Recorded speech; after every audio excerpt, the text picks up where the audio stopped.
I'm no professional podcaster by any means. Here I am with my phone and a mic, and I made the decision to do this episode inside the Harmonic Egg. The reason why that came to be is because I set aside all morning to record this podcast.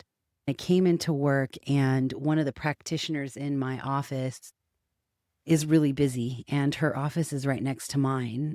When she's really busy, you can hear through the walls. I was really irritated at first, not at her, but that I couldn't record. I realized this irritability was something coming up in me that needed to be looked at. And when I processed that, it didn't take me very long. I realized that I have a whole nother room that I could use. And this is where I have the Harmonic Egg, which is a sound and light bioresonance chamber. I had this idea, let's go sit in the egg and do the recording. The acoustics are amazing. This is the Empowerment Revolution podcast. The irony is that I wanted to focus this conversation today on letting go and surrendering and what that means when you deeply lean into surrender in all aspects of your life. And when you lean into your feelings and let them process without trying to control the outcome or the feeling, that is the ultimate form of surrender.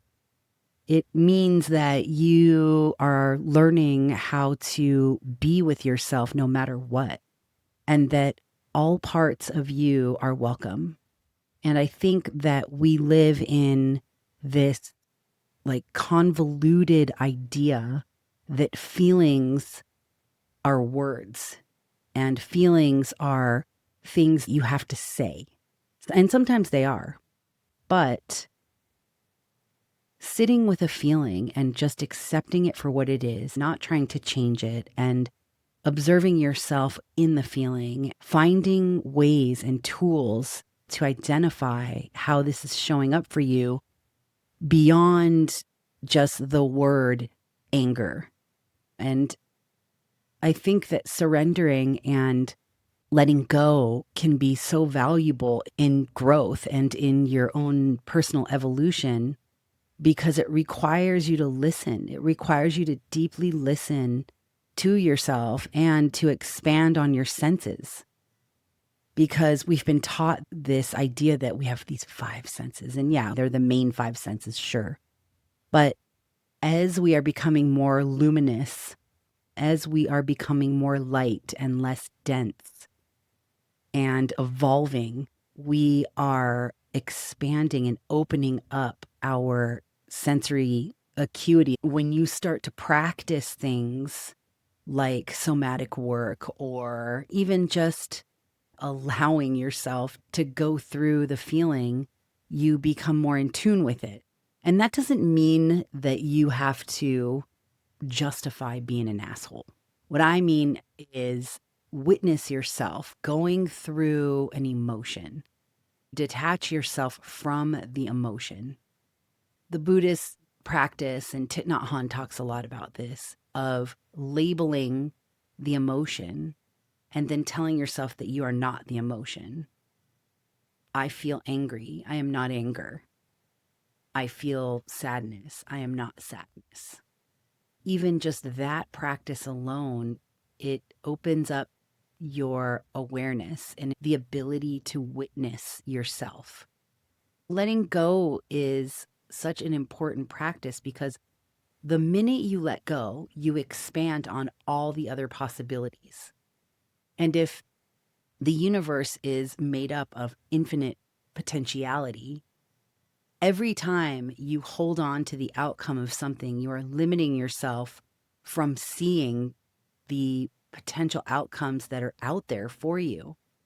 I had a brief moment when I realized I couldn't record this podcast in my office of just going home and just being like, well, great. Now I can't do this today. I really wanted to do this today. And then all these other thoughts creeped up like, well, I could go for a hike. I could be outside, which are great too. But I really had my heart set on making a recording today. And because I was able to sit down for a second, close my eyes, and just feel into what I was experiencing, which was frustration and disappointment, I took its power away. The minute I put my awareness on it, I took its power away. And the minute the power that it had over me was dissipated, the door to possibility opened up. And I was like, I'll just go in the egg room and I will record it inside the harmonic egg. I never thought that that was even an option. I kind of had this podcast separate from the harmonic egg. And so the ability to just observe and see what else is out there is really important. So I want to dive into that a little bit today and talk about different tools and different ways to do this. One of them is finding the feeling in your body. When you have a feeling or you're locked into a story of something that is limiting you, the first thing I always do is ask myself, is this constricting me or is this expanding me? Do I feel constricted or do I feel expanded? When I get that answer, typically it's constricted, then I try to understand it by asking questions. I'll ask myself, what am I feeling? Am I feeling disappointment? Am I feeling anger, sadness? And the minute I capture that, if it's sadness, then I ask myself, where am I feeling this in my body? I go through this pattern every time. Is it expanding? Where do I feel constricted? Where do I feel expanded in my body?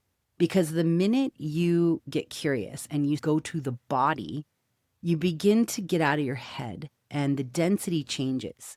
You start to open up your perspective and you start to bring light into your body. When you shine a light in the body, you're kind of like a detective. You take yourself out of it and you become a witness to it. By doing that, you take away its power. So, number one, is it expanding or is it contracting? Number two, where am I feeling this in my body? Where is the energy being generated? I bring my awareness. I use my imagination. I close my eyes and I tune into that part of my body and I find the center. Where is the center of this feeling? I bring my awareness to the center of the feeling. I get to know it. I use the five senses. If it was a shape, what would it be? What does it look like? What color is it? What does it smell like? What's the texture? Does it have a sound? Does it have a taste? I use my imagination to bring life to this feeling in my body. And if it's something that I don't want there, I take it out with my hand. I use my imagination. I observe it. And there's so many different things to do. The imagination is an incredible tool. It's the most powerful tool you have. If we live in a world that we created with our minds, the universe is mental. This is like a Hermetic principle. The universe is mental. If the universe is mental, that means your mind is the most powerful tool you have. And if your mind is the most powerful tool you have, then why can't you use it to help alchemize your energy? Everything is energy, including your emotions. Emotions are energy in motion. And so when I bring life to this part of me and I take it out of my body and look at it, I might go outside. I've even been driving my car and pulled over and sat on the side of the river and handed it over to the river, to Our Lady Gallatin here in Montana. It might seem made up and woo-woo, but I promise you, you will feel better if you do this. It's a very powerful tool, and it's something I learned in my training with neuro-linguistic programming, NLP. Letting go doesn't mean to stuff it down. That's the opposite. When you avoid it, like, oh, it's fine, it's okay. It isn't fine and it isn't okay. And your body will always tell you. But we've become so logical that that humans don't know how to feel their environment with their body. We are antennas. We are tuning receivers of energy and information. Energy is always coming into our biofield. Our skin is a receptor of energy. That's why you get goosebumps when you think of something or somebody or something miraculous. Or you get that tingle in the back of your head when you think you feel something mystical. It's because your skin is picking up information that is unseen in your energetic field. The more we can learn how to tune into that, the more we become telepathic, the more we get to understand and see each other without even using words. I think everybody out there has gone to a party or some sort of public event where you see somebody, you didn't even talk to them, but you just had a feeling about them. Maybe it was like, I don't know, you got the ick. Maybe it was like, I don't know what it is, but I'm captivated by that person. And you're not sure what it is. There's an expression a really awesome friend told me recently, and it really stuck with me. He said, learn how to see with your ears and hear with your eyes. And when he told me that, I was like, yes, I feel like I do that, and I just didn't have the words to describe it. Everything you see isn't always just what you think you see, and everything you hear isn't always just what you think you hear. The mind is very tricky. The unconscious mind picks up subtleties and symbols in phrases, in words. It's not just visual. The unconscious mind is really fascinating. And we're only scratching the surface of the potential of our mind, of the power of our mind. We've become so logical and dense. And when there is a lot of information coming in and coming through, it creates chaos because information is light and light is information. And the body can only hold so much information. You have to clear space in order to take on more information. And I think what's happening is we are taking on way too much information. Our bodies don't have the capacity for it. There is a lot of trauma, a lot of tension that's built up in the body. And when you begin to clear out that space, you begin to have the capacity to take on more information. But you've got to clear the space first. And so what I'm really seeing happening is people coming to the egg and they are so overwhelmed and they have anxiety and they don't understand what's going on.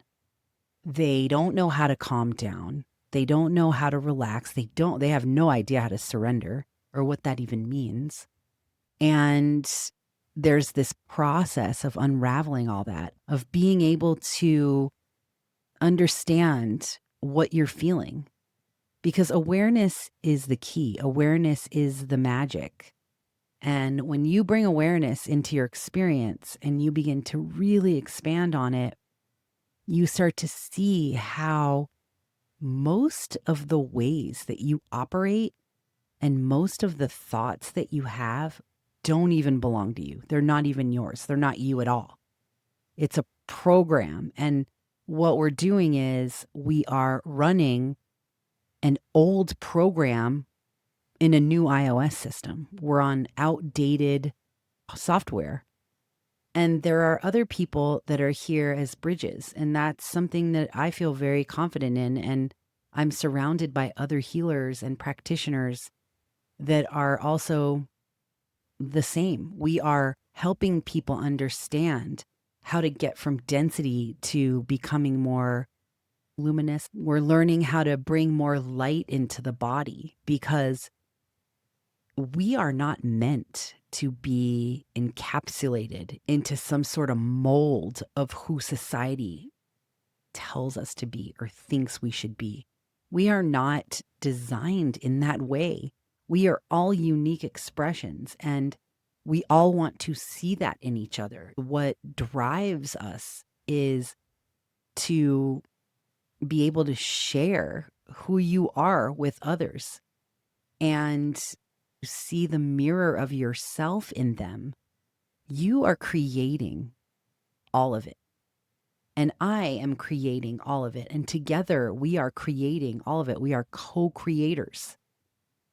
But you have to be able to make space in your life, in your body, to see who you are and that there's a possibility for you to be your most authentic self. There's so much performance going on. Everything's performative, and it's becoming more and more obvious. The more you open yourself up to take in information from a surrendered state, the more you see the illusions, the more you see the distortions. And when you see the distortions by seeing them in yourself, you can see how we are all part of one unit and we're all independently unique, making up that unit. This world can be extremely magical. You can just be you. That was one of the biggest lessons for me was, who am I when I'm not owning a restaurant? Who am I when I don't have a chef's coat on? Who am I when I'm not the owner of a harmonic egg? Who is this person? What does she want to express?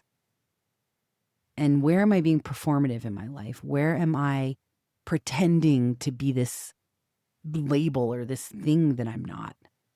This program is very deep. It runs very deep, and it is very hard to unravel because it's nuanced. The more you practice surrendering and the more you witness yourself, the more you see how completely made up all of it is.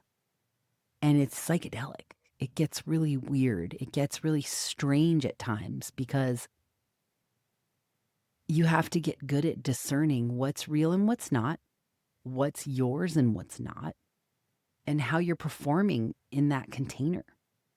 And when it's appropriate, sometimes it is appropriate to perform.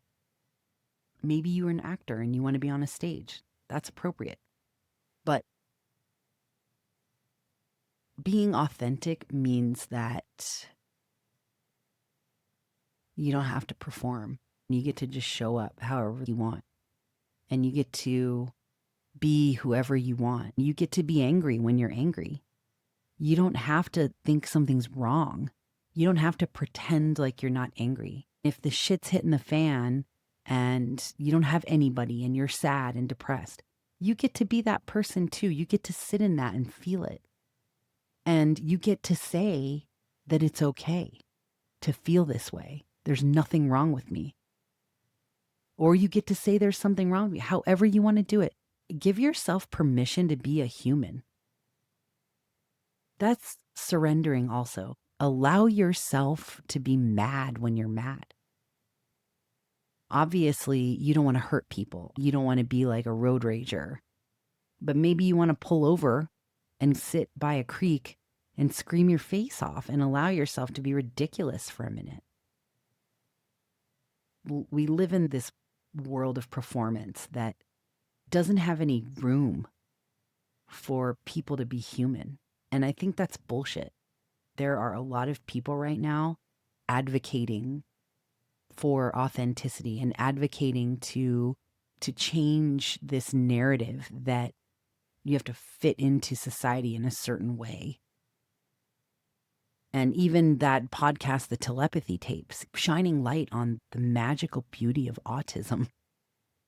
And it turns out, and I've always felt this, autistic people have a superpower. Sometimes I think they're going to save the world, but we all have the potential to tap into these other dimensions. We all have the potential to expand beyond what we are experiencing here right now. You have to go inward and you have to feel yourself first and get out of this narrative of fear.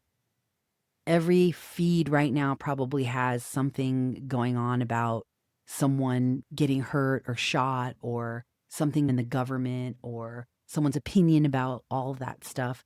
That is all designed to induce fear. And when you're scared, you obey.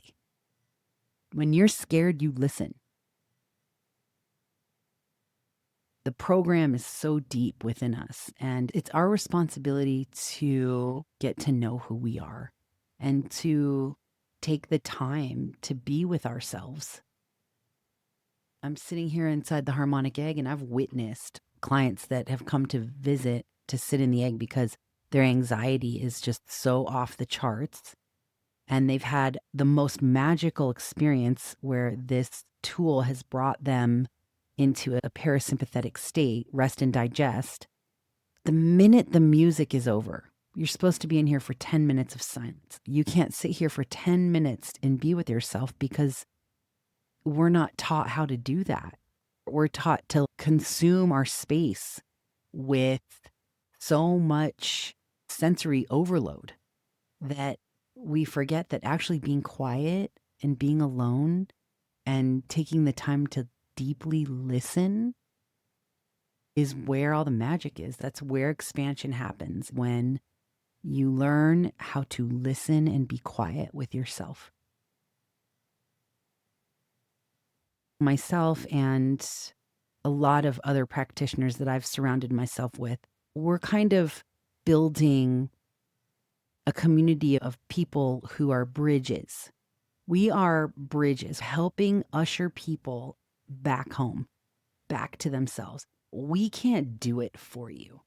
If you're looking outside of yourself for answers constantly, and if you're with people and practitioners that are telling you that they're the answer to you, that's not what I'm about. I'm about empowerment, teaching empowerment, and leading people towards their own empowerment, because we are way more powerful than we have been led to believe. We're starting to really see it. People are waking up and people are starting to understand that this world is made up. None of it's real. The only real thing is this moment, right here and right now. Everything else is made up. The past is made up. The future is made up. Right here and right now, that's not made up.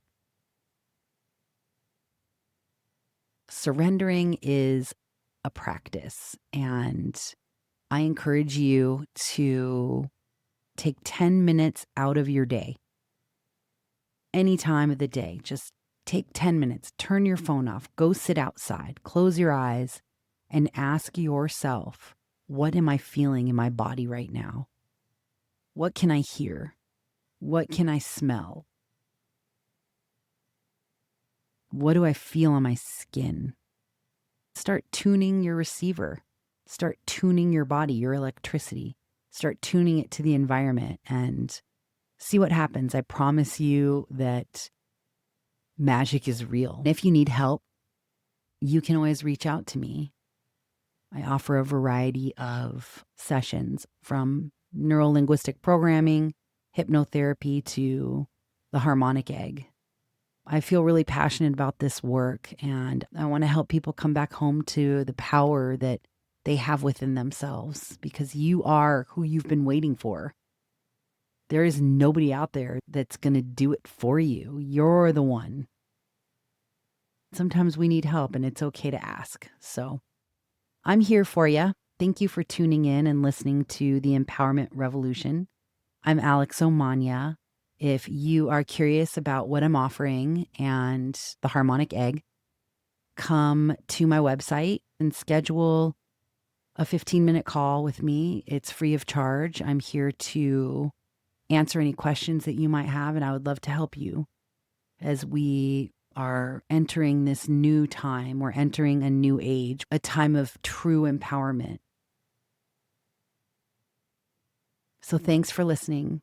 Have a good day.